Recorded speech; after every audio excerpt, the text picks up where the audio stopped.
to brag that we are the toughest sports network in Detroit.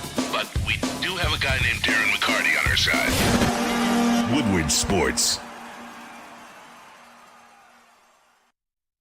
What a game, not the results you want. Those Detroit Pistons fall 123-112 in game one of the finals. Of the first round. You know, I'm getting a little bit Not ahead there of yet. myself. Not there yet. But of the first round series in Madison Square Garden. And for most of the game, Anson, it looked like they were weathering the storm, weathering the flurries. They had control of the game.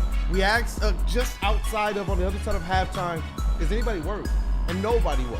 And for most of that game, that's how it went until 21-0 run, 4.5 minutes of no points for the Pistons, and they look completely different. But it looks similar to the ways we've seen them lose games this season. Hey, just your initial reaction to this loss by the Detroit Pistons tonight. Well, you know, before I give you my initial reaction, I got to slow you down a little bit. Yes, sir. Because we are here doing the very first Pistons playoff post-game show in Woodward history, guys. Shout out to Kool-Aid and the amazing work he's done since day one here at Woodward with the Detroit Pistons. And this year we've been talking since the beginning of the season, like people need to be talking about this team. And now here we are. And this guy and I, back in his beginning days here, we said one day we'd be doing this, and here we are. We appreciate you guys making it to this point through a tough fourth quarter. But to answer your question, my friend, they were the better team for 3 quarters. We talked about it, said who looks like the 3 seed right now versus who looks like the 6 seed. And the fact is this is a very, very young team. The core all is under 25.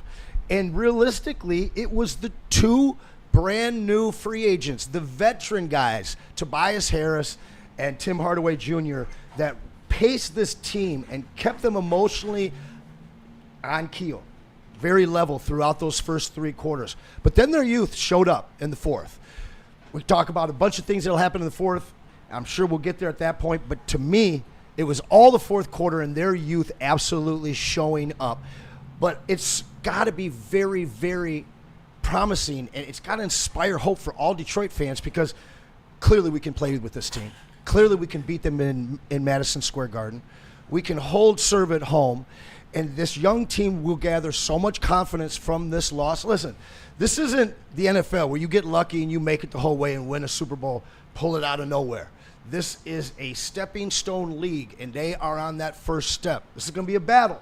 Yep. I still think they can take it in 7. I do too. And when I just look at this box score, one of the things that jumps out to me is the minutes that Jalen Duren and Ausar Thompson played and the fouls that they had. In the minutes that they got, you saw how effective they were.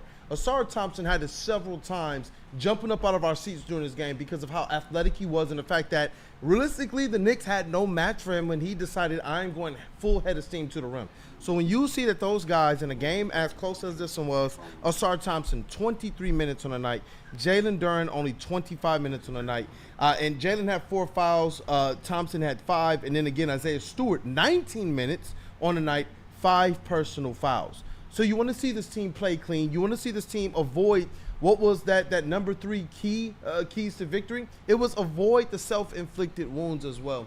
And when you get into those pressure moments, that's where we saw the Detroit Pistons look less characteristic as it related to how they looked prior in that game. And you saw them having less forced turnovers, more careless turnovers, not necessarily valuing how precious each and every one of those possessions are in the NBA playoffs. Because that's the one thing. J.B. Bickerstaff did say, he said, I believe we're the type of team where we'll be able to pose our identity and get out into the transition, be able to play pick and roll. But he did mention but it's about how we value these possessions. And when you got into that fourth quarter, the Knicks experience, the Knicks they just look like, hey, this is what we do. We play ball. We've been in these spots before. And all their players up and down their roster, their 1 through 10, has experience in this. Our guys are going to, when they hit that spot, they're going to have to hold serve and continue to do the things that got them to that point.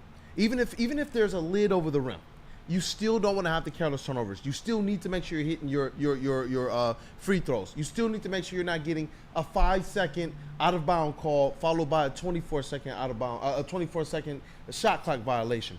And those things, you start to clean those up. You give yourself rhythm, because how much harder does it get to play uphill when you see 13-0 run? We just gave up the lead. 17-0 run. goodness, we can't stop them. 21-0 run. Yeah. And so imagine this, though. We know this team can get opportunistic buckets. That's what I believe they were missing during that stretch. When we were hooping and hollering and really, really hype, it was what? When we saw this team turning defense to offense really quickly. And that, to me, is what cost them just a little bit more during that run than even the offense or the lid being over the ball. They just couldn't make anything happen on the defensive end to slow down campaign and Josh Hart during that stretch. Yeah. And really what we saw for 3 quarters was this team that we've come to know since January. And the team that showed up in the fourth quarter was the team that we watched in November, in December. We went around the studio and we took quotes on everybody's predictions. And in my quote, I said that chemistry and depth would win this series for the Detroit Pistons in 7. Their chemistry was not there in the fourth.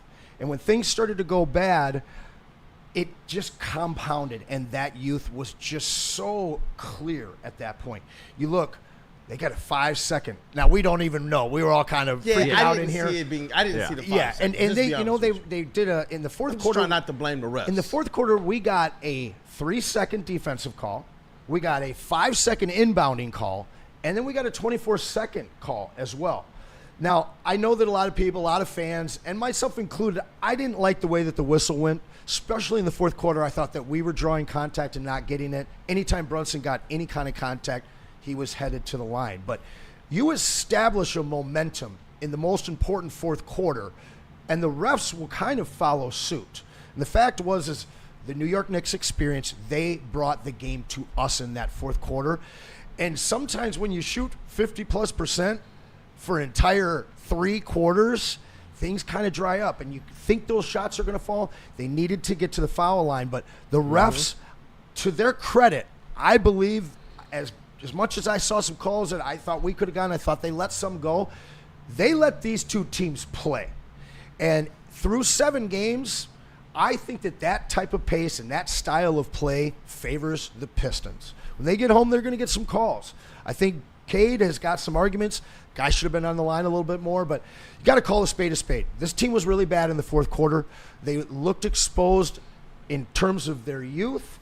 They just couldn't quite put it together. But I do think it's that chemistry that'll bring it back. But I think it has to be the depth, too. We didn't see Fontecchio. We saw 6 minutes out of Ron Holland. We only saw 22 minutes out of Asar. So I'm curious where we go to our bench, because if this is a drag-out series, JB's going to have to use some of those extra pieces. We've talked about this being a 10-deep, even 11-deep roster. We didn't see anything past 8. You know where we go to our bench, though? It's when they clean up the self-inflicted wounds. That was the number 3 key takeaway. So I have a number for you guys, 30. Do you know what that number is? Our turnovers? No. They had, for the game, total turnovers, 21 to the New York Knicks, 11. Do you know what 30 represents? That's 5 missed free throws plus 25 points conceded off their turnovers. Yikes. So, the Knicks were able to take those 21 turnovers and turn them into 25 points. So you gave the Knicks 25 points off of, them either forcing the ball or careless turnovers, and then you miss 5 free throws. That's huge. That's 30 points, man. That's huge. And so when you're talking about those swings in this game, there were times during that stretch where even when they broke to something, it's like, they missed the free throw where they could have broken to something. There was a couple times where the ball didn't bounce their way. One of the cat threes, a long 3 that bounced off the back rim, and I believe Josh Hart got the rebound and went in and laid it up. Well, just a few minutes ago, that was a Detroit rebound and up the court for a fast break layup. Yeah. But during that time, the self-inflicted wounds, there was the stretches where they were giving up the second chance opportunities, and then you're also missing layups and you're missing some free throws. Those are the things that when I look at it, I'm like, there's a lot more they could do with the offensive cohesion and things of that nature. But first things first, the one things we know you can control, those turnovers, and they have to make sure they're doing that. 25 points given up off turnovers. That's pretty insane. And you know what? We made a big deal about how good they are in the paint, and I've done the comparison. They're a much better team in the paint overall than the New York Knicks. But you don't know what the New York Knicks did in this game? You look at the paint points. Getting right to it. 62 points to 46 points. That's insane. The Knicks went crazy in the paint. Yes. And that's uncharacteristic because Detroit has been one of your best paint defensive teams in the entire NBA. Chris, you made a great point earlier. You said when we were shooting 52% from 3, like this is a game you have to win when you're shooting that well. Yeah, and that's where I'm at. I'm glad you brought up the paints because that was the other thing, the points in paint. But look, you won the 3-point battle. You won the free throw battle.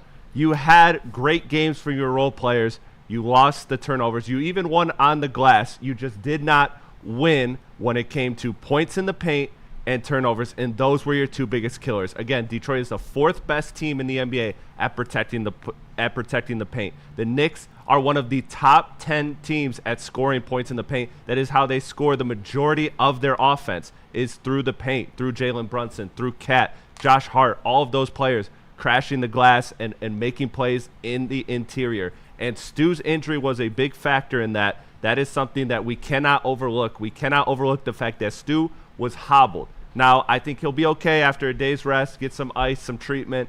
I'm sure he'll be fine because the fact that he could still play shows to me that he's probably all right long-term in this series. But that is where you lose it. The Pistons' biggest advantages should be the bigs. It should be the physicality, which is on the glass and in the paint. And they lost both of those. They won the 3-point shooting. They won the free throw, actually, because as much as we want to complain about the officiating, the Pistons did shoot more free throws than the Knicks. This is a game you had to win. And they really had less fouls until that last minute where they had to take 2 or 3 fouls. Too, I'm not blaming the refs in this one at all. Nope. Remember, one of the questions I got to ask JB Bickerstaff was about how do your team is used to transition and thriving on pace. How do you impose your identity in this series offensively rather than allowing the Knicks to set the pace? And in the fourth quarter, what do we see? We saw the Knicks do what they do best, and we saw the Pistons turn into everything that led to losses this year. We saw this team miss free throws, lose games. We saw this team turnovers, lose games. These are the things that we saw, and I think you said it best, out of the Detroit Pistons to start the year. Yeah. And that's what makes me confident, though, because for most of this game, the Pistons had the game in their control. The problem is, in the fourth quarter, it can't just be we're going to rely on Cade through the double and the triple teams. We were wondering, is he going to get the press coverage, or are they going to just try and play man-to-man and say Cade ain't going to beat us? No, they said Cade can't beat us. We're pressing the hell out of him, which means you got the other players, some of those turnovers, they're going to have to show more aggressively. They're going to have to set screens more strong. They can't just, okay, Cade's coming down, there's a blitz, we're sitting in our three-point spot. Move up a little bit closer. Make a backdoor cut, because you know what happens when that blitz happens? Every one of the other defenders wear their eyes, Cade Cunningham, and what's going on, because if he slips the screen, someone else has to step up. That's where I want to see a little more movement. Somebody needs to be that guy off the dribble outside of Cade Cunningham. Exactly. When you look at it, somebody needs to be that guy off the dribble outside of Cade Cunningham.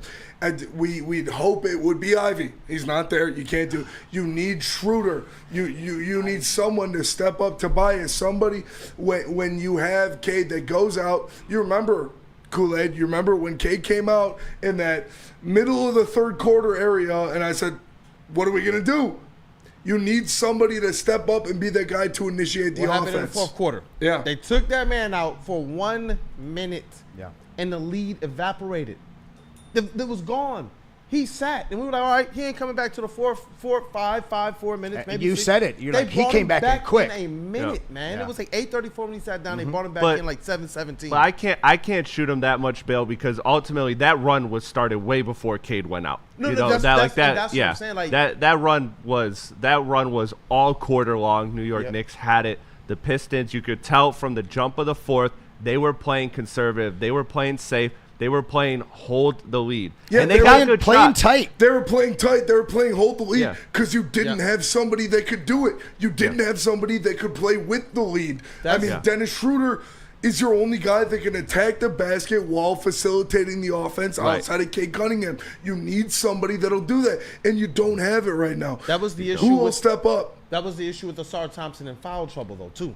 If Asar Thompson is not in 5 fouls and playing less than 25 minutes, I'm not saying that he's going to be your ultimate solution, but you're going to like that a lot more sometimes than some of the other, offensive possessions that we saw down the stretch.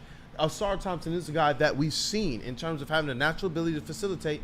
That's how he's learned this game. And that's where I do hope that as this series goes on, one of everyone's biggest X factors for the Pistons has been Asar Thompson. Because he's a Swiss Army knife that can do everything. And so when he's out the game and Cade's out the game, or he has this many fouls and they're trying to run the sets to try and protect who he is, You're right. You're 100% right. Cade sat for that time, and that's what I was saying. The lead evaporated with Cade on the bench, and it was largely because they couldn't really create the same consistent offense that they had prior to.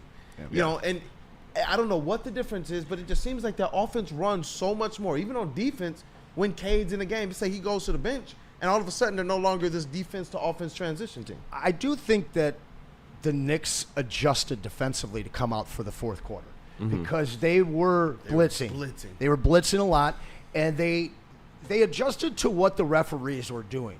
They knew that at home and behind a little bit, they could take advantage of a game that they had swallowed the whistle. And so they really caught this young Piston team off guard. And like you guys mentioned, you know, this team was playing super tight. And it's just so much of their youth on display.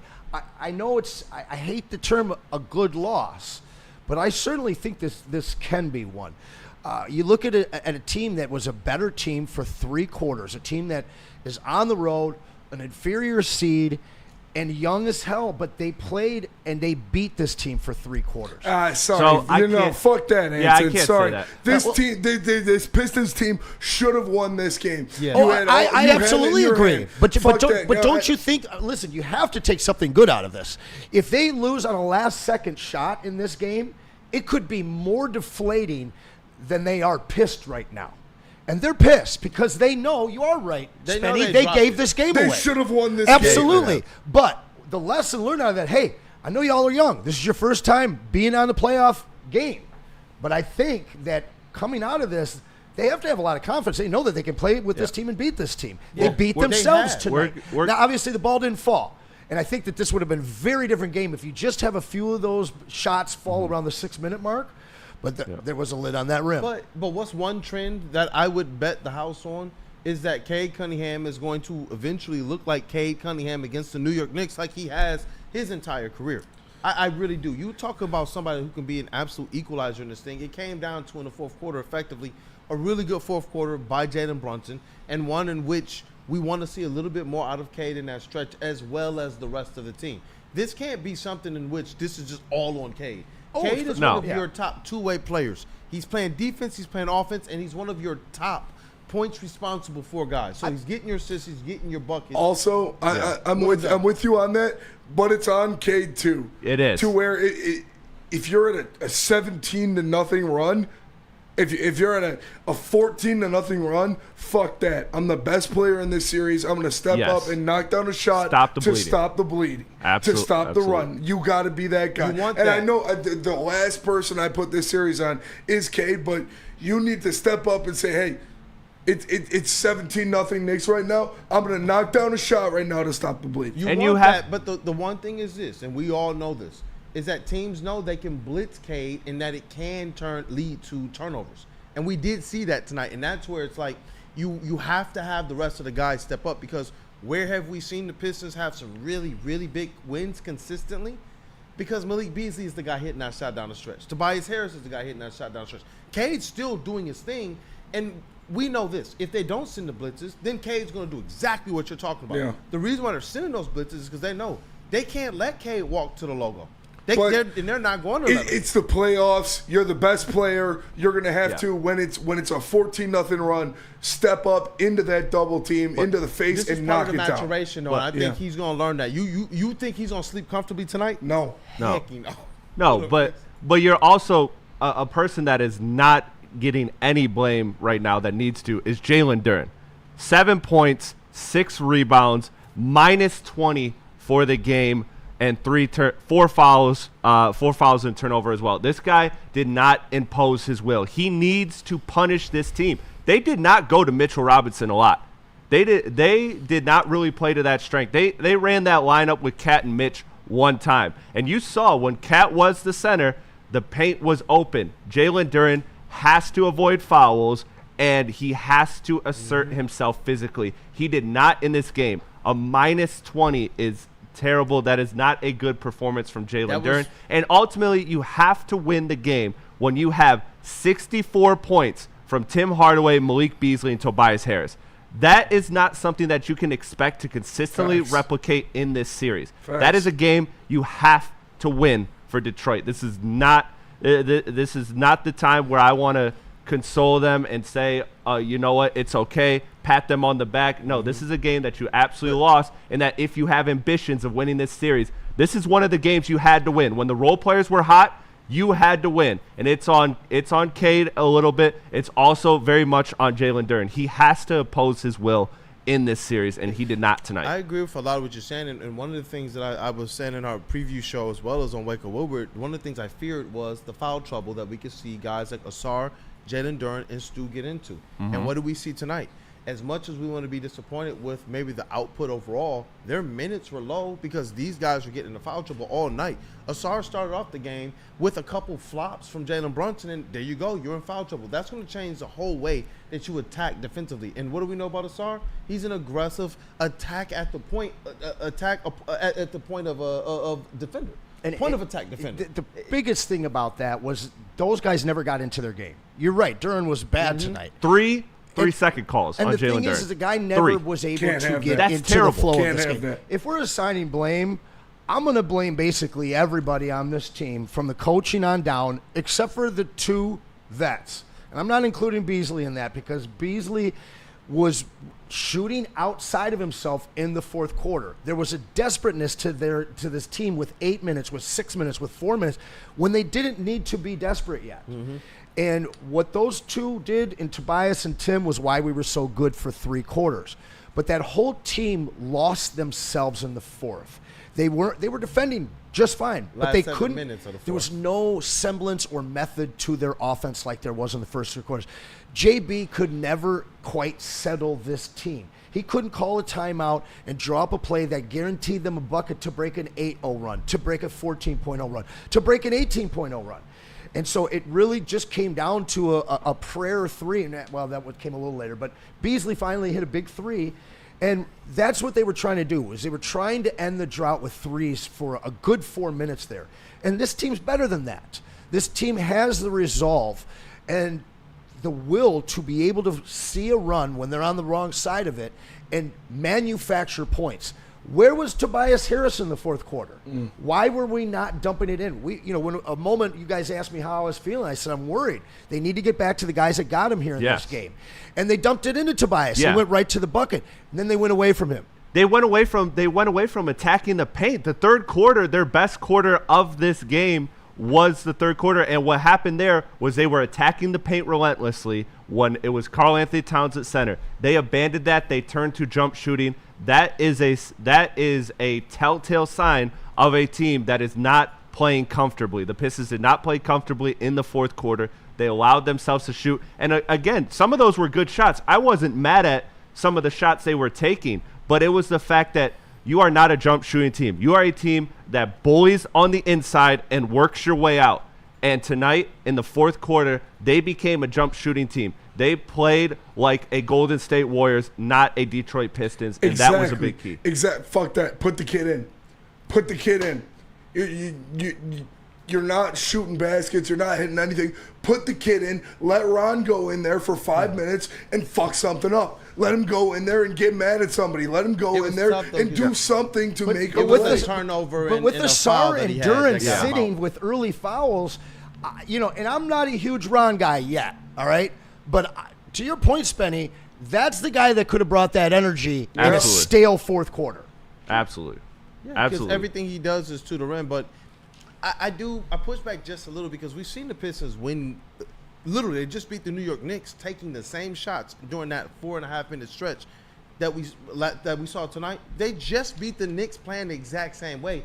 If it was other people taking those threes during that stretch, other than Beasley, Hardaway, and Tobias, I would probably have more of an issue with it. If it was like Ausar and Ron or Stu, then yeah. But since it was the guys that we've gotten to this point because they've been taking those shots in those big moments, that's where I kind of live with that. I promise you, if you run that back again and you give me the Cade that we know in these fourth quarters along with those same type of shots, I do believe that this thing plays out a little bit different because we've seen it play out different. But when you think back to this season, they did have 38 losses on the year. A lot of their losses look tonight. Just like this. Look Great point. just like Great tonight. point. And that's where I do know then that they do have the solution. They have the solution, but it also means that their weaknesses is scouted. And Their and weakness where is JB no Jaden Ivey. It was that second score because, listen, this team's at its best when Tobias is not leading us in points. If he's our third option and Jaden is out there, Jaden would have been such a catalyst in this fourth quarter. Honestly, it might not even have been close coming out of the third if we have him. But that's what supports even Chris's point even more is because what we liked about Jaden Ivey is when K gets blitzed, what's the first thing he does? He's downhill and to the rim, and he also had the ability to pass the rock because Jaden Ivey, surprise, was averaging what? Just under 5 assists per game. He was having a really good year facilitating, and that's a little bit of the difference between he and Ron. Ron can get downhill. I thought Ivey was a little bit more polished this season with it. You saw it in his 17.3. So much more polished. 4 per game. I don't know what the guy that we saw this year for the beginning of the season Yeah. was a whole different player. It's the guy we drafted. But we've still seen them have success against the Knicks without them, and that's where, for me, I'm still confident in this series. I do believe it's a few tweaks from JB Bickerstaff. It's what Platty is saying, and all of us are hammering home. Get into the paint and play bully ball. The issue is they did attempt it, and this was one that went in a way that I did not believe we were going to look at the end of the night and see that the Pistons got outscored by 20 freaking points in the paint. That is a wild stat to me. Yes. That's when I think about it, I'm like 25 points in the paint, and I know they do things there, but the Pistons were literally a historic team at outscoring the teams in the paint, including the Knicks. So to see this type of performance alongside the fact that they gave up 25 points off 21 turnovers, that's just crazy. And that's because of two things. That's because of Jalen Duren, and that's because of turnovers. That's how the Knicks got the points in the paint. A lot of those turnovers, especially I believe it was 8 or 9 we had in the fourth quarter alone. Those turnovers led to just layups. That counts as points in the paint. And again, it's Jalen Duren not imposing his will. Stu played great in terms of interior defense. He was blocking shots. He was moving around. He was playing great. Yeah, he helped side. And another thing, too, is they have to clean up those second chance points. Mitchell Robinson was a problem for Detroit tonight, and that cannot happen. Mitchell Robinson cannot be the most physical player in this series because if he is, that is not a good thing for Detroit. That is something that you can't have. That's cute. That's awesome. You know, we need Duren to do this. We need Stu to do that. Kate Cunningham needs to. Kate Cunningham, you are him. Flex you your are jersey. him. Flex your jersey real quick. You are him, Kate. You got. He has to. You got to be that guy. Yep. And this is the first game that he's played in the playoffs, so I'll give him that. Yeah. Now you know. You got to go out there and you got to put up 40. If you want to take a game in Madison Square Garden, you got to go out there and you got to put up 40. To win a game in Madison Square Garden in the playoffs on the road, you got to go out there and be that guy. I don't care if Beasley does this. I don't care if Duren does that. You are Cade Cunningham. Go out there, take a fucking game. And you know what? Now he needs to do that. And I expect him to do that. Because as much as we talk about their identity this year, how we've seen them lose, how we've seen them win, the one thing we know is this. When they've beat the New York Knicks, especially at Madison Square Garden. Who did what? Kay Cunningham took over the entire arena. Gotta be that guy. And you're right. And shout out to Byron, $5 super chat. Thank you, Byron. Thank you guys for being here, man. Smash that like button if you haven't got an opportunity to, and get your takes into the chat as well. What would you have liked to see JB Bickerstaff do differently during that scoreless 4.5 minute 21-0 run by the Knicks? But Byron says the Knicks had 12 steals. 12 freaking steals. That's tough.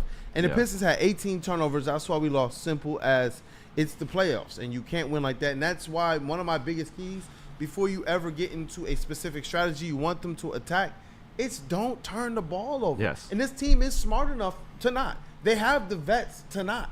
That's what I'm saying. Yes. Like, they swing the ball very well. They generally only take a couple dribbles, any of their players, from the perimeter to get to the rack. They really shouldn't have as many turnovers as they do, except for the fact that I don't know if they understand how precious each and every possession is right now. And I believe that as they get to that point, then they will understand better how to impose their identity on offense. This tonight, it looked like they believe, oh, we got another possession. Some of those during that 21-0 run, it was like, do you guys not understand you're going to have to dig down and really score? When we think about the going to work Pistons, and I'm going to do this because this team took the slogan back to work. That's what this team did. Those going to work Pistons, when they needed a bucket, we knew they're about to grind this mug down into a bucket. Yep. Corliss Williamson, are you kidding me? We knew it. Rip Hamilton, we knew. We knew when Chauncey pulled up and they flattened everybody out. And Rip looked up and he did the little bounce and started going around. We knew it's a bucket. McDice, we knew that even guy. him. Yes. And that's what I'm saying. Like goodness gracious, man. Like we knew, and that's what I want to see out of this team. And I'm hoping JB Bickerstaff, after seeing this first game, knowing how they're going to blitz Cade, can put them in a better position to be able to take control again like that. Like, No, you saw that most of this game. I'm sorry, screw JB. Sorry, Cade. This is what the NBA is. This is what playoff basketball is. Absolutely. Cade, that was your first game. I'll give you that. That was your first playoff game. That's what you have. Now you need to step the fuck up next game. And he will. I have faith that he will, because that's who he is. That's how he's cut. I believe in him. I believe he's the best player in this game. But that was the first taste he's had of playoff basketball. Now go out there, and if the Knicks go on a 10-0 run, you put out a 7-0 run by yourself, walking up and knocking down. Cade's stats in this game: 21 points, 6 turnovers. 6 turnovers. 12 assists, 6 rebounds. He did shoot 4 or 5 from the free throw line, 1 of 4 from behind the arc. 8 of 21 from the floor, 39 minutes for Cade Cunningham. So he was a dog out there. Tobias is the only Piston that played more than him in this for the Pistons. And only OG Anunoby played more than those two in this entire game. How many points did Cade have? Cade, 21. Got to be 27 plus. Oh, yeah. Oh, yeah. We all said 30 that, and you win. He has to Has to average be. 30 a game is what we all said on 30 and you Yep. win. 30 and you win. Because like I guess said, what? I'll That's give what it happened to in the him. regular season. Yeah. 30 points per game. They 33 won the in season Madison. series 3-1.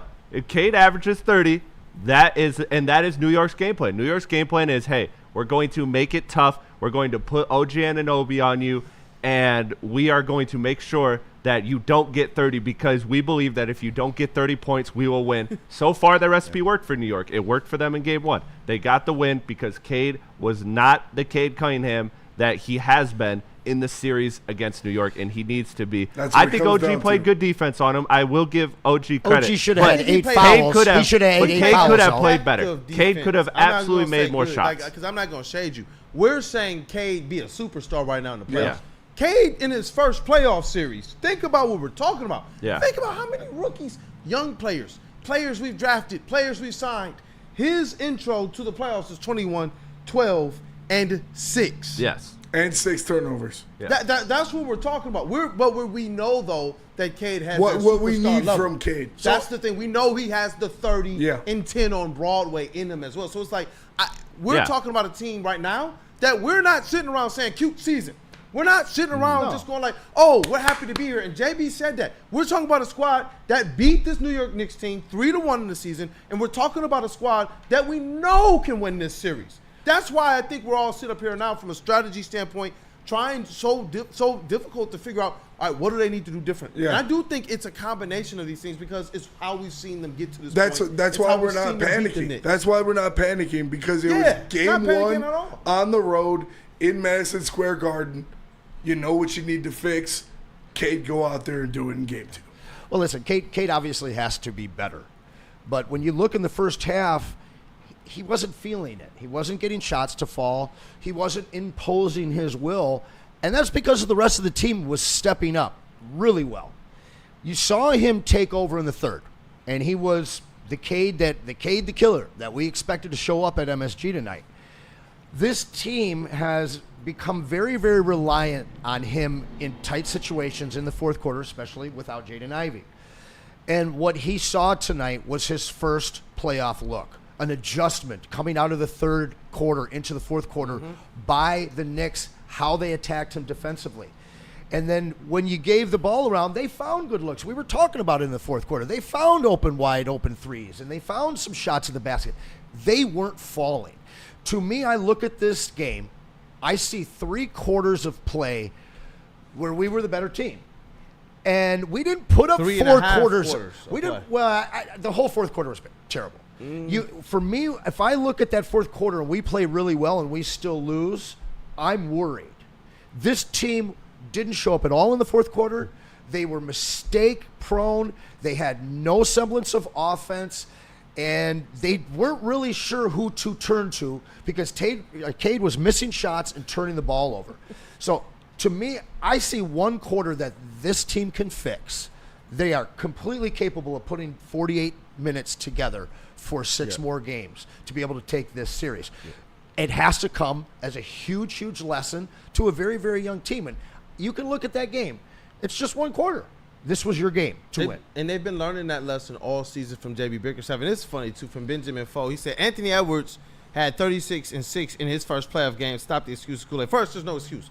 We all said Cade has to average 30 to 33 points a game. And Anthony Edwards, run down the list of guys in their first playoff series and let me just know, on their rookie scale contracts at that. Let me know the list of guys. Let me know how many of the greats Cade Cunningham is going to be amongst. That's what you're going to wind up finding out. If you're going to scoff at what Cade Cunningham had this game at 21, 12, and 6, I don't know what to tell you. We've seen them win games with these stats before, and what does the national media do, and what does the local do? Cade. They lost their first playoff game in Madison Square on the road against a team that a lot of people think that they're better than. And you know what? They did it during a stretch of the game where they just went cold.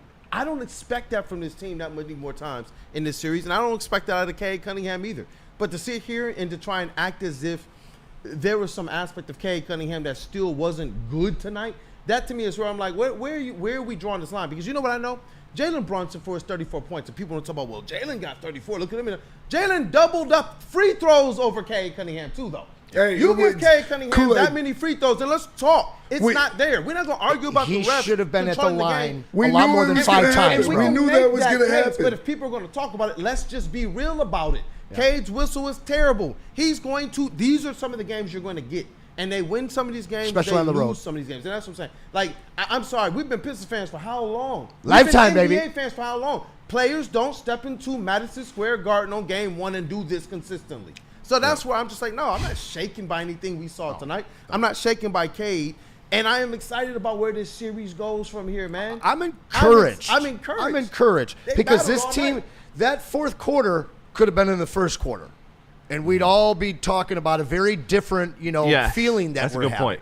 That's a good point. And another thing, too, I think that you can look at as a positive is one thing, and we did know this coming into the series. We knew that the New York Knicks bench was not it. And outside of an outer body campaign experience that I will bet my life doesn't happen again, the Pistons bench was much better than the New York Knicks bench, and that is a key. And another big thing, Mikal did not look great either. So there are encouraging signs for the Pistons in this series because, again, role players play well at home. And we had our role players play fantastic on the road, some of them. I would like to see a better performance from Dennis Schroeder. But, again, that's far down the list of problems. But this bench that the Pistons has versus the New York Knicks will favor if the series goes longer. We saw how winded Cat looked in that third quarter. We saw the battle of attrition playing in favor of the Pistons. So while this is a game that I'm less confident than you guys because I feel like you only get so many games that are winnable in a series if you're the underdog, and you got to take advantage of them. So I have maybe a little less confidence that they can win this series after tonight. Well, you did pick them to lose. I did pick them to lose. Probably safe money. I did pick them to lose. Thank you, because I'm going to hear about it in the chat now. Oh, yeah. I had to throw you under the bus. No. But I think that is something you have to look forward to in this series. I think you are encouraged that this team was competitive for games. Now, can they close some out? And that's what they need to do. Maz on Tuesday, when we were talking about this series, he thought the key to winning this series was Game 1, to come in there and shock I think so them. Too. Obviously they hadn't lost to them since I believe November 1st. It's 3 straight wins, and to me, there's no reason that both of these teams can't hold serve through all of their home games, and this be up in the air on Game 7. I think it's bold to expect the Pistons winning both their home games. I think that's all a little three of bold. them would be tough. You don't think so? I think if they go down 0-2 in this series, that is big trouble. Yeah, I don't expect them to pull out I think you can't expect the Pistons to win both home games. Yes. You can't expect the Knicks to win their next home game. I love Maz. He hasn't watched basketball in a long time. And he's been watching this year. Yeah, but he hasn't. What it comes down to is whoever wins the first game on the road. Obviously, you'd like the Pistons to win that game against the Knicks game 1 because you should have. And you punch them in the mouth, and then you're ahead in the series. Now can they do it again? Yeah. Because I guarantee Cade goes for 27+ in the next game. Can the Knicks fight that off? Can they win that? Do we have a ticket count at not the Palace of Detroit, the LCA of Detroit? Do we know? Have they sold that game out? I'm sure it's sold out. I should hope so because, listen, Detroit fans got to show out. I'm going to be there. It's first time. Like, we have not won a playoff game since 2008. We got swept in 2009. You know, so this is a long time coming. Make sure you guys show up. Make sure you guys sell that out. I got to point something out here, gentlemen. As bad as we were offensively, we gave up 40 points in the fourth quarter. Yeah. And this team, they were good defensively in the fourth quarter. They weren't terrible, but they got to the line. The Knicks finally did in the fourth. Yeah. But the Pistons giving up 40 points in the fourth quarter after you played so strong defensively throughout the game, that was a head scratcher to me because I didn't think that they put that many points up. But they've done that all season. They've had great quarters and then followed by one 40-point quarter, and that's what loses them the game. And that's a young team thing that they're working through. So, you know, it's surprising the way it happened, but it also shouldn't be. And I feel like, again, right now where we're sitting does not feel good. People like me are saying you have to win that game if you want to win the series. But things can change on a dime if you pull out this next game like Terry Foster called. Terry Foster called us losing game 1, winning game 2. Ooh. And if you just steal that one on the road, like Spencer said, and you go to LCA in Detroit game 3 with the series tied, and you can put the Knicks in a position where they are playing from behind, you have to love that. You have to take that. So, again, I'm encouraged by the level of competition. I'm encouraged that this wasn't a blowout. Cat didn't look great.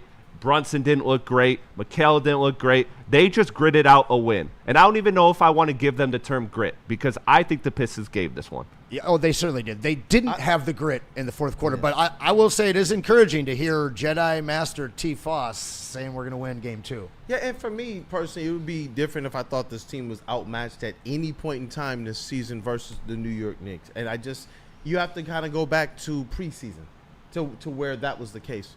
Other than that, this Pistons team just continues to battle. And that's where I don't believe that a game 1 loss on, where New York is the one that has to hold serve. They're the ones that have all the pressure. We don't know how much they had to exert. 21-0 run, they were not giving up. I'll give you that. What I'm saying. We don't know how deep into the bag they had to go. We saw these guys have to scrape the bottom of their playoff rotation for a player in campaign who I didn't hear not one New York Knicks fan say he was going to play a role. And that to me is where I'm like, I don't know.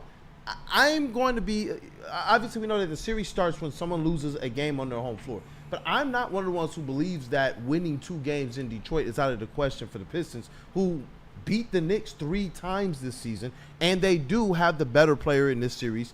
They do have a coach in J.B. Bickerstaff, who I believe is the better coach in this series, but he's going to have to prove that he can, in those fourth quarters, get rid of those spells, those 4.5 minutes. That can't be again. You're going to have to be able, like you said earlier, scheme something up. Yeah. And that's, to me, my overall takeaway is that I'm confident in what this Pistons team is going to be able to do because they've done this all season. I got a question for all 3 of you guys. Mm-hmm. 4 guys that we didn't really see tonight. Yeah. The obvious one's Ron Holland. You only got 6 minutes out of him. You look at the other guys. I want to see Holland more, man.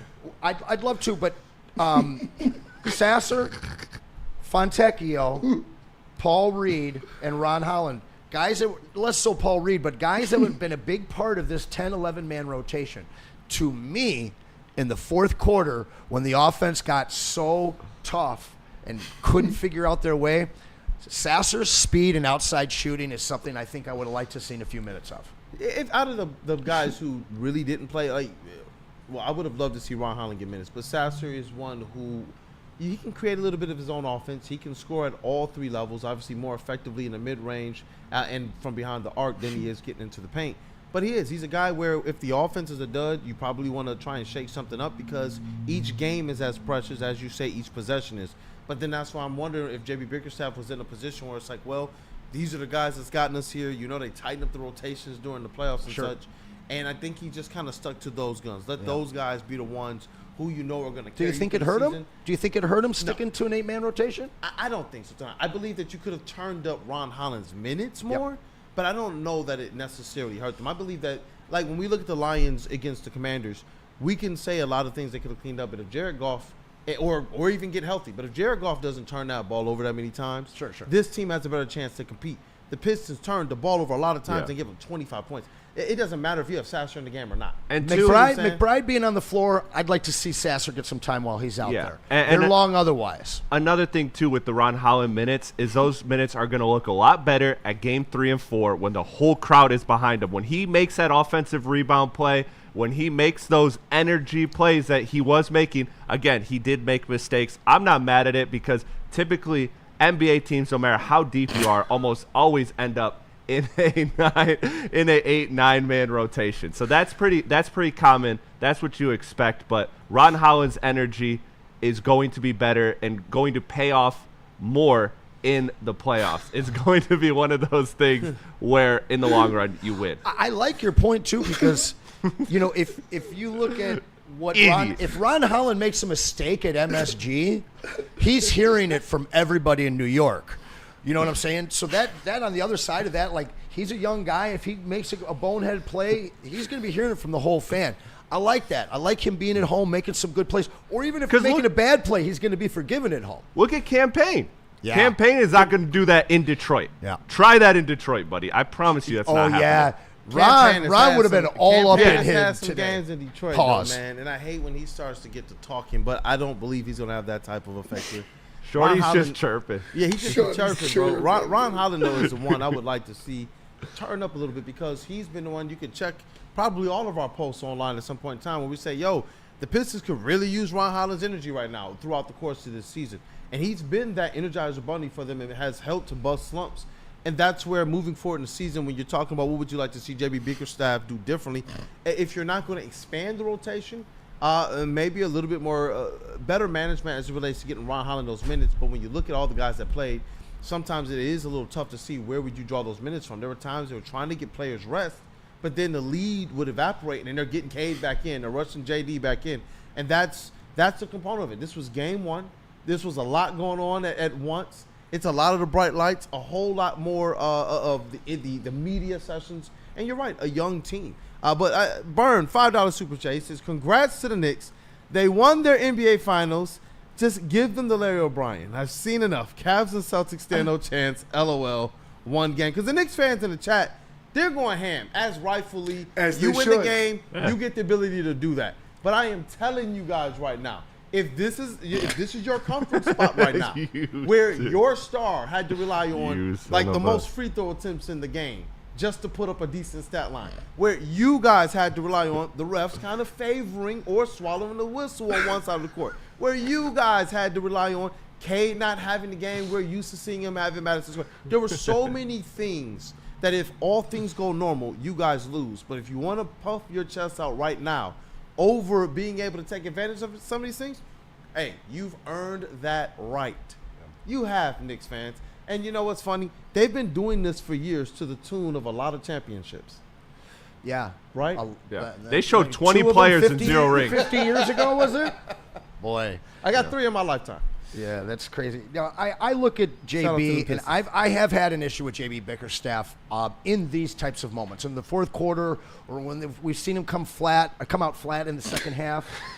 These guys, pause. I know you guys love your pauses here. These guys, they find these long stretches where they lose their identity. They try and make it up through outside shooting. They try and make it up through defense. And I think that JB has an opportunity to draw up plays for veterans, and he has an opportunity to mix things up with all the energy young guys that he has coming off of the bench. These guys like Ron Holland and Asar, who now is a starter. I have an issue with the way that this team was coached in the fourth quarter. I just, as a former high school head coach, I'm not letting a 21-0 run ever happen. Facts. I'm going to take timeouts. I'm going to put somebody else in. I'm going to figure something out to stop the damn bleeding. Yeah. I feel you on that one, because that was the backbreaker in this game, and you could tell at a certain point in time it felt like they were pressing just a little bit to try and make something happen, and that's just how it goes, man. But that's my thing. Like, if this was a reoccurring thing, then yeah, I'm in a situation where it's just like, all right, what you gonna do? The JB Bickerstaff has to figure something out. This was one game, playoff pressure, bright lights, people pressing, and who were the ones missing the shots? The guys that we want taking the shots. So that's where I don't really look. If you run that game back again, I believe that Malik Beasley hits at least one or two of those threes that rimmed out. I believe Tim Hardaway hits one or two of those threes that rimmed out. How about the 7 or 8 layups and dunk that didn't go down? Layups and dunks that didn't go Asar down. missed a dunk. Yeah, Yep. next time Again, just put it we're in. not- You we're don't not got to talking go about that. back That a looks Cuban bad. highlight film style, man. Yeah. Like, he put that Yeah. thing down to his back. Yep, and it Yeah. didn't cost them because they got the stop on the other end and got right back Lucky. to the layup. It was lucky, though. Yeah. It was lucky.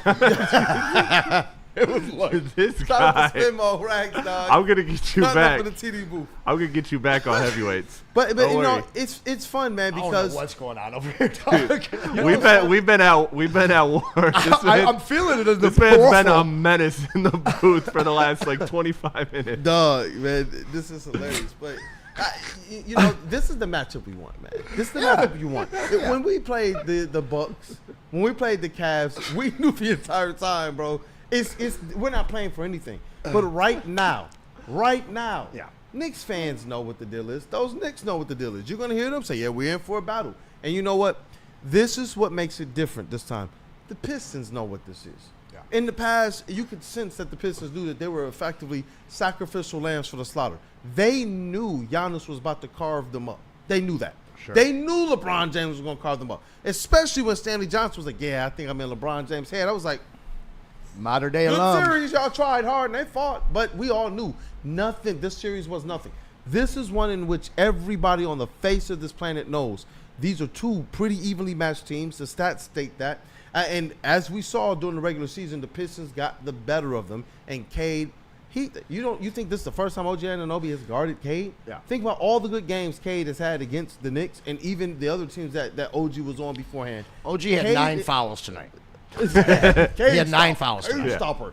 He held him to 21 and 12. He held him. He held him. to 40 points. And then he's he held him again. responsible for. Oh, A lot of holding going on Cat's today. hooks were egregious. Oh, every yeah. time. Oh, yeah. My Every man time. Cade responsible for almost 50 points tonight. Yeah. That's what I'm saying. That's not He stopping gave the Knicks Cade. about 22. Yeah, because I feel like all 12 of those rebounds, or all 12 of those assists were on threes. It seems Yeah. like, you know, for sure. Yeah, and that's the thing. Is like we sit up here and yeah, we play this in two parts. There's going to be one aspect of it where you're critical over what just happened in a loss, but then there's the aspect of they're in a series, a 7-game series max. Yeah. This is where you do know that these Detroit Pistons have the time to go and make the adjustments. Make your adjustments. Hey, shout out to Spilmo Rags, man. What's those adjustments they make for game two? And that's what where Beyond was it? Cade. Theron Horton in the Woodward Sports chat says, "Hell no, they just wanted it more," and he's right. That's in a game like this. That's what it comes down to. Is the Knicks wanted it more. They have been there. They've done that. They played the game how you need to play to win in the playoffs, and they made the shots you need to make to win in the playoffs. And the Pistons didn't, flat out. But like you guys said, this is the first game that this core has played together in the playoffs. So, Learning. Yeah, they're learning.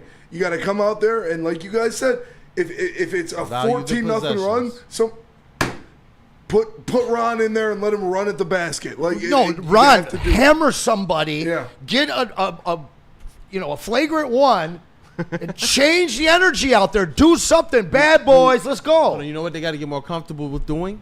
You know what we saw earlier in the season before the offensive chemistry set in and everyone was like, oh, okay, been in the weight room. Back to the basket, Cade. There were times when the offensive lows set in like that, and what would they do? They would throw it to Cade on the block. And Cade has nasty footwork. And there's not many people. If Mikal Bridges on Cade, I'm sorry.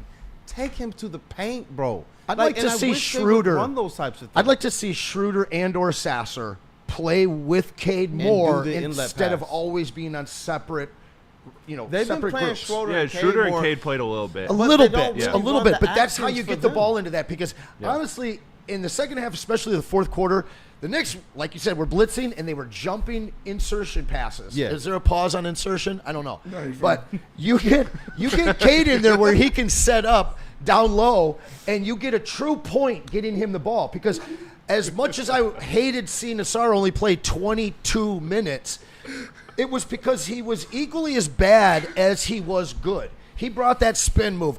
Shout out that spin move. We haven't even talked that about was that beautiful. yet. And some of these huge plays, blocking shots, dunks at the basket, but then you overdo it on a dunk. You throw that Hail Mary no-look pass with like 3 minutes left. He made a lot of big mistakes, And honestly, it all comes down to having a second true ball handler out there and taking that ball out of Cade's hand as a creator sometimes. Your point, get him the ball on the block, but I think that it has to come from either Sasser or Schroeder. Yeah. What up, though, Chris, Mr. Platty? I think Sasser's a good alternative. Again, especially I think that's a game 3 adjustment when you look at the fact of, then you have to make the adjustment. Let's try some new. Let's throw Ron Howland out there. Let's give Sasser. I don't think the Pistons, the way they played, have to make many adjustments coming into the next game. Yeah. I think, again, like your point, if what you're saying is true, that they were the best team for 3 of the 4 quarters, then you don't have to make many adjustments right now. And so I feel like if the Pistons come out, play the same way, and then just don't have a terrible fourth quarter, maybe they win game 2. What's your one adjustment you would make as coach? I mean, my one adjustment would just be ripping into Jalen Duren. That's just unacceptable. I just can't. I can't have that. But no, I will say more pick and rolls with Asar cutting Duren as the outlet, and then you got Asar cutting. You saw that work the one time it worked. That lob that the Pistons get so many points off of has not happened outside of that one time in this series. So it needs to continue. My man Platty said, I'm taking the second youngest Piston on the team, and I'm going off on him after his first Have playoff to. game. What Have about to. Does you? anybody want to defend that? If Cade would have balled out and Duren was the reason why this team lost, then maybe. But when you got the vets falling off in the fourth quarter. Yeah, like he thinks he's so They slick. messing Right with Platty. Oh, no. Like he messing with all of us, bro. If it was a Duren thing, Don't worry. I got then ITD because the heavyweight. Even Got if some for Duren him? plays well, I don't believe that he's the reason why they stave off that 4.5 minute run. And that's my thing. It's like the vets, Cade, Cunningham. We expect Cade to be the one. I expect Cade to be looking in the mirror like, nah, I need to go off. Yep. Like Spears Gotta was be saying. better. Coach More Kool-Aid so has than to be Duren. Cade. Coach Kool-Aid, what's your one adjustment going into game 2? Woo. Is it offensive scheme like Chris is talking about? Is it Honestly, a player? when you hit your lulls, because I liked a lot of the things they did. It was just when they hit the lull, I would turn to those energy players. I would turn to a little bit more of the ISO Cade. That doesn't mean give Cade the ball at the top of the rim. That means give Cade the ball in the areas where he's hot. They did that a lot more at the beginning of the season. They went away from that more towards as the season went on, but we also saw the lobs increase between he and Cade. We saw the passes increase out to the perimeter. So I get that and understand that. But in the playoffs, and Spinney has said this like a parrot, bro, Cade. It Gotta has be to be the guy. Cade. You're right. The recipe all season long for beating the New York Knicks has involved Cade scoring 30-plus points a game. So what's your Facts. adjustment to get him to that? I told you, the ISOs. You're going to have Okay, to. that's it. It's scheme. It's the schemes. It's the schemes. And it's like you said, playing him with or Dennis Schroeder a little bit more, or playing him more with Asar Thompson, which is supposed to be the key. Yeah. But when you're getting 2 foul shots early, two fouls on Asar, that's going to disrupt what you're able to do early on. Because you can't bring – you're not necessarily bringing in a Schroeder for an Asar. So then you're probably going to go to more of a wing-type player, and it's still keeping the ball in Cade's hands, where every play is Cade, pick and roll, blitz Cade, ball out of his hand for the last 15 seconds of the shot clock. You can't have that. If we want Cade to be Cade, you're going to have to find ways to manufacture the ball into Cade's hands for the last 10 seconds of the shot clock. There were too many possessions that ended with Cade on the floor, but other players taking the shots. And what did we all say? Oh, Tim, that has to be Cade's shot. Oh, Beasley, that has to be Cade's shot. You got to manufacture getting the ball into the hands of your star. If he's going to be the guy, let him be the guy. Let him prove it. We know this in this series. Though there's a lot that we want to see them do better, they sink or swim because of who? Cade. He's a star that stirs a drink. Coach Spenmo. Yeah. What's your one adjustment? My one adjustment is knock down contested shots. I said it before the series started. What you have to do is hit contested shots. And when it comes down to a 10-0 run, a 12-0 run, a 14-0 run, Cade Cunningham has to hit a contested shot to stop it. And I know it was his first playoff game. You can't put it all on him. But the guy's got to hit a contested shot when it comes down to it. Dude, this guy's an animal. But seriously, I love the guy, and I think he's going to get better, and I think you'll learn from it. But that's what it is. Yeah. Your first playoff game, kid. Welcome to the playoffs. Yeah. Be better. Yeah. For me, How about you? Coach Honestly, Hansen? it's the depth and chemistry is what I said would win this thing for this team. They didn't use their depth. Yeah. I don't really want to see Fontecchio out there shooting threes, but the guy is an athlete. He's defensive-minded. He brings energy when he gets out there. 4 minutes at some point in this game, I don't hate. But I really think that just a little bit more of their depth might keep their guys out of a little bit more foul trouble. And ultimately, if we extend this thing 6-7 games, it's our depth that should outlast that power 5 starting lineup that the Knicks have. Obviously, they're going to have guys. One night it's going to be Campaign. Another night it might be McBride. But if we're going to beat this team, I think we have to use that depth to outlast them through a 7-game series. Coach Chris? For me, it's more screens. It's more screens that gets Jalen Duren involved, that gets Brunson in actions, because you saw a lot of times they were not getting the switches that they wanted for Cade. New York did a good job navigating screens. OG, Mikal, the people that were mainly guarding Cade, did a good job navigating screens. So again, not to rip into Jalen Duren again, but I have to, because you as a main screen setter need to set better screens. And again, it's not all on him. Brunson was on Hardaway a few times, so Hardaway was a screener. We saw that in the third quarter, but just more screens. Be the physical team. Do the things that New York doesn't want to do. New York just wants this to be glitz and glamour. They want it to be Jalen Brunson pick and roll, my turn, your turn with Cat, and then occasional OG Anunoby and Mikal Bridges wing shots, and that's their key to success. But no, make them play a physical brand of basketball. Make this series taxing on them. And they have to do that, because then the war of attrition that you are alluding to will pay out in favor of the Pistons. And they were frustrated. It was Spike Lee frustrated through 3 quarters on the side, pissing Spenmo off, And that whole team, they were bickering, and Cat was doing his Cat stuff, and then the fourth quarter they don't turn, and we've got to take it to them. Duren seems so timid when that's the aggressor. That's him and Stewart. They got to take it to these Knicks in game 2, man. I feel it. No, I do too. And I don't know. I just feel like a lot of what the Knicks did to win this game, it's a recipe that I don't see them being able to bottle up and just repeat. It's going to have to be the Pistons handing them the game, and that's what they did tonight. That's what makes me confident about this squad. It's not the type of game you want to see them have. You want to see Cade go out there every night and show out like the star that we know he is. You want to see this team keep up the energy like we've seen them thrive with. You want to see them keep up the pace. You want to see Beasley hit the big 3 during those times to stop the drought and give us the 2-point lead. We saw that how many times again? We saw that. And we all Beasley shot and we're shimmying and all of that type of stuff. It's just during that stretch of the game, they couldn't get it done. And that's where Jalen Duren is one of those guys, you want him to be one of those, I'm wiping you out when I set the screen, but that's been a love-hate relationship. Yeah. We've seen them have a lot of success in the connection.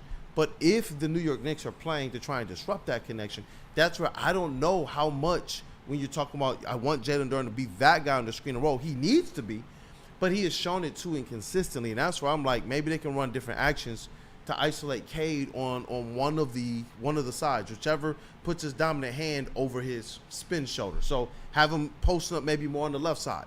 So he's backing down with his right hand on the baseline, and he can spin this way if he wants, or spin inside if he wants. Cade has success with that, and that's where. And I'm not saying that's how you run your plays on the normal basis, but when you're going that many minutes without a bucket, and we're talking about they just went 11-0.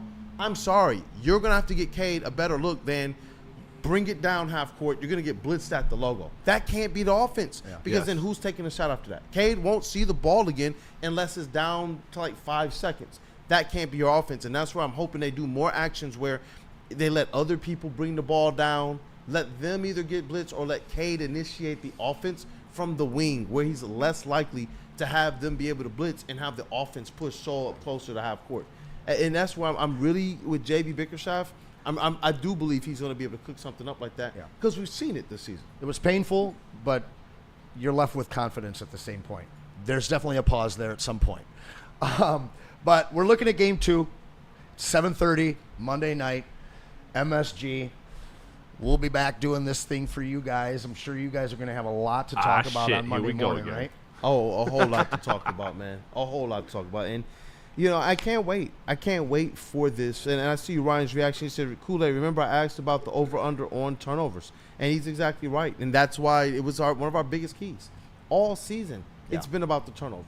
Yep. All season. And that's where you look at this game. How good did the Knicks play? Well as the Pistons allowed them to play. They gave the ball over. They missed free throws. They went 4.5 minutes without scoring or, this is the other caveat, stopping them. 21 points in 4.5 minutes is a heck of a lot of points. So it's both sides of this thing that, in my opinion, you have to be able to go and criticize and look at. You want Cade to be able to be that guy that can stop those runs, but you also need your dogs to be the ones defensively that can stop those runs as well. Can we take the funds from the Super Chat and fly Zeke and Chauncey to New York for a little pep talk? tell Kate how it's done. Hey, get them on the Zoom. Man. I think Kate knows how it's Kate's going to be fine. done. Yeah. Yep. I guess anybody like this, just temperature check. Anybody, I'm looking around at you guys. Anybody in here worried? No, not about Cade, no. Just hurt. In general, even Stoked, not scared.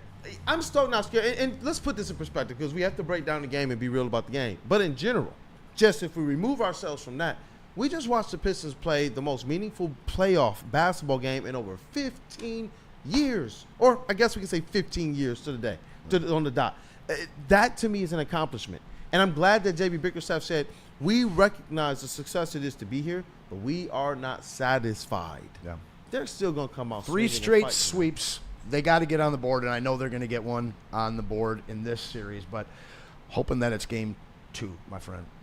Yeah. Hey, who's you guys' picks for the game 2 winners? We'll start with you. Listen, I'm very realistic when it comes to the Lions. The Kool-Aid, it's there for the Pistons. It is. Hey, let's rock. It's mainline, man. I thought they were going to take one of these 2 games. I was hoping it was going to be game 1. I think, again, if they would have lost on a last-second shot, it might have been too deflating. They're not sleeping tonight, like you said. And these guys are going to get back in the lab. They're going to be pissed, and they are going to come out strong Monday night. Absolutely. So what about you, Platty? I got to see it.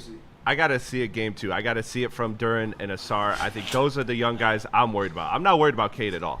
I'm not worried about Cade. No. He's saying, are they going to win or not? Yeah. They going to win game 2? Yeah. What's your game 2 prediction? I think the Pistons get their first win game 3 at home. You a lie. You a goddamn lie. Do they double up? Do they tie the series up going back to New York if that happens? Yeah, look at him. I don't know. You know I don't what know. your I don't know. heart I said. can't. Hey, LCA I is not can't. the Palace. Yeah. Yet. Yeah. Yet.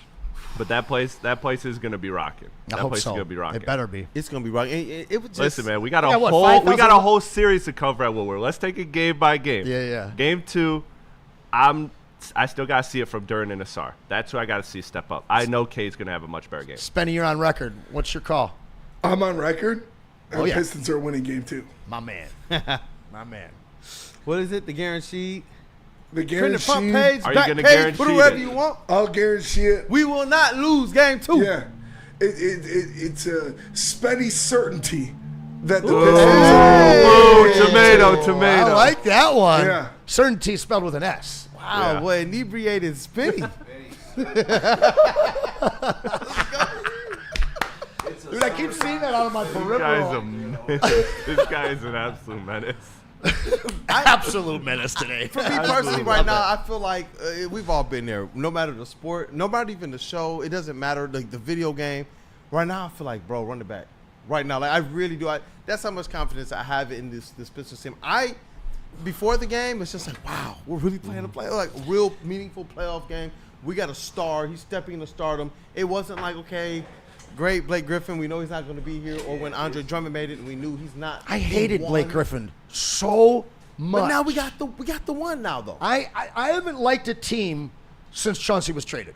I kind of liked. No, I haven't liked a team since Chauncey was traded, man. Like this squad. This squad's so much fun. Back to work. Bad Boy 3.0. I want to see a little more Bad Boys on Monday, though. If they win game 2, which I am predicting them to do you understand how much pressure is on the Knicks coming back to Detroit? All the things that I'm hearing from former champions, including Dwayne Wade, he's not the only one, but he's the one that went the most viral talking about. He was like, listen, man, for real, like Detroit fans, they did stuff in that series, bro. They followed us everywhere. It wasn't just at our hotel. They followed us around. Like I'm out. He was talking about he was out somewhere. He's just hearing the fans like Detroit basketball all night. And I know you've been a part of those armies, Anton. I see you over there. You've been a part of these armies, and that's where. You know, I so came in here today. win. I yelled Detroit, and literally the 4 young cats in here, they all just looked at me. We were setting up the street. Look, Your mouth still work, though, bro. Look, let this come back to game 2, and I do believe we'll see LCA start to take its ascent into that pantheon that the Palace of Auburn Hills was as an arena because of all the special moments that went on there. You put yourself in a position to win game 1. I do believe it is far more likely that you have the opportunity to win game 2 because to win the 2 in Detroit because of the pressure you put on the Knicks. You put so much pressure on You them. mean getting one game in New York? Getting one game in New York, you put so much pressure on the New York Knicks to have to do everything perfect in Detroit, where the fans are going absolutely crazy. If they drop 2 in Detroit after losing 1 in New York, I mean, I would call it over. yeah. I mean, it's again. But they It got would be like leading through 3 quarters and then blowing it into 4th completely to lose those last 3 games. But I don't know how this team can perform at home in a playoff series. We don't know how until tonight how they would even perform in a playoff series. They showed a lot of resolve, and they were honestly very emotionally cool through this game. Even when everything broke down in the 4th quarter, we didn't see techs, we didn't see hard fouls, we didn't see guys losing their mind and JB boiling up and headed off down the tunnel, you know. So I think that they should be able to take a lot out of this game. I like them for a win in game 2 for sure. Yeah. But maybe throw Ron Holland out there to fight with OG. Like if you're only going to play him 4 minutes, send him out there, start a fight, get them both kicked out. How about that? Hey, If you're not going to play the kid I do believe his energy would have made a difference. We've seen tonight, it it all would have season. absolutely. All season. These are the things that you just you move on to the next game. Because what was the process? It's like, okay, do I take out Malik Beasley and put in Ron Holland? Do I take out Tim Hardaway and put in Ron Holland? And that to me is I think what the decision comes down to. And I believe in another instance where they realize, okay, energy is needed, I do believe it'll be a quicker pull towards Ron Holland than it was tonight. A little bit longer minutes, especially when you got guys in foul trouble. Yeah. I don't know, man. I look at Sasser and how good he's been. And obviously they were running him a lot more because they were sitting some guys. But, you know, in April, the guy was really damn good. At the end of March, he was really damn good. JB's got a lot of guys he can look to. And I think that the depth of this team is something he has to utilize. Man, I'm just looking at these chats here. It's interesting to see how the narratives are going between the Pistons fans. They're largely taking this pretty well, and they're critiquing this thing pretty well in much better ways. I even see the fans saying, "Yo, congrats, Knicks." I saw our guy Flannel Sam from Wake Up Woodward Rings saying things like, "You know what, Knicks fans, you guys deserve to talk your stuff." I like it. This feels like, you know, all right, the Lions are good now. We're NFC North division contenders, and we're able to sit at the table and talk with all of the other ones. When you're in a position where you can talk, it's because you know that you're that type of team, and this squad has proven to be that, man. But what up, though, Mr. Platty? I mean, yeah, you gotta feel confident because at the end of the day, I'll take this over any of the Pistons seasons we've had, especially during the Woodward Sports Big era. time, Am I right, gentlemen? Big time. This is You the got to go best. back 15 100. years before I find a team that I'm like, okay. Yeah. There were teams that we We tolerated and we liked, appreciated, yeah. but this is your most promising team in a long time. And those that's the team you love. last 2 playoff series, like we were thinking they could win some games. None of us expected to get out of the first round. This is a series that everybody that knows basketball knows is a winnable series for the Pistons. Yeah, absolutely, 100%. Even New York Knicks fans, New York Knicks media, we've heard it from all of even their biggest icons in New York. I've heard it from New York's fans. After one game, of course, you're going to be able to talk your talk, especially if they got their version of the heavies out there, then they definitely get to talk their talk. I mean, look at my man Spitty over there, bro. Spitty is we still glowing over there in the TD booth, man. You're confident in this team, aren't you? I am confident in this team because I didn't expect this Pistons team to go and beat the Knicks in 2 games at home. You know, win 2 games on the road in Madison Square Garden. Nobody expected that. Should they have won this game? Yeah, they should have. But it's your young core is young. This is their first playoff game. So when it comes down to it now, Jalen Duren needs to be better. Cade Cunningham needs to be better. Asar Thompson needs to be better. When it comes down to winning basketball and winning playoff games, go out there and take it. Pause. Yeah, We could be having an entirely different conversation about those 3 guys in 10 days' time. and I believe that we will. And I think one of the things that's going to help is how close they start their offense or the different actions that they utilize to try and make sure they can get into the right offensive sets. When they do that, I do believe we see more effectiveness between Cade Cunningham and Jalen Duren pick and rolls. Another thing is they got to get back to those. They did it a couple times where whoever's guarding Jalen Duren, they would instantly do a pick and roll between that person. I mean, whoever's Jalen Brunson's guarding, they would instantly do a pick and roll between that guard and Jalen Duren or that guard and Cade Cunningham. Mm-hmm. And those are the types of things I want to see them do to get the actions back going to the defense. When you do that type of stuff, the defense has a harder time at keying in on the blitz of Cade Cunningham. And that's where I'm hoping this team plays a little bit quicker. And they play like they understand that there's a little bit of urgency. Because what I didn't see in that 4.5-minute stretch, I didn't see urgency. I saw pressing. I didn't see the team playing with urgency as if, okay, we have to make this layup. We have to make this dunk. We have to make this pass. We cannot have this turnover. We don't have any room or margin for error. And think about when they had the lead. Did you see urgency to protect the lead? Yeah. Or did you see them play more or less like they have a lead? And that's my thing. You got to be able to instill that sense of urgency. You have to understand that each and every one of these possessions are so precious to the point that if you got to call a timeout, call the timeout. You cannot take a 5-second out of bounds play. The fourth quarter was the fourth quarter was alien. From the rest of the game that I watched versus that fourth quarter, they just looked like the 23-24 Pistons, in the fourth quarter. Sky Dog said, and this is a difference to Sky Dog. It's not the end of the series. But he said Pistons fans are not losing their minds like Lions fans did when they lost to Washington. I was going to say that about 4 minutes ago, and I'm like, I'm not even going there, man, at all. It's not yet because they haven't lost the series yet. Sure. That's a difference. And this Pistons team, if they lose the series this way, I do believe you'll have a lot of Pistons fans out there reacting similarly to the way that they saw. Because they're going to say, well, if Cade has like 4 to 7 games like this, if this team continues to go through fourth quarter stretches like this, I do believe you'll see some fans start to do that. But right now, it's like Spinny and all of us have been saying, it is 7-game series against a team that you've been better than all season, and our star has showed out all year. Without our second best player. And these types of games happen. Yeah. So we criticize them, we critique them, we talk about what we want to see differently. We talk about the trends that are normal that we want to see them get back to. And honestly, this just all boils down to execution. I'm going to continue to harp on this thing as I think the chief thing. You gave the other team 25 points off of your turnovers, and you took 5 points away from yourself, and you lost by 11. Yeah. Yep. Yeah. That's just what it boils down to, at least from my perspective, man. We'll see on Monday, my friend. You got something? You know what up, though? Hey, throw the camera on the sound booth. Is it? Hey, give your takeaway real quick on this game, man, and what you're looking forward to in Game 2 before we shut this down.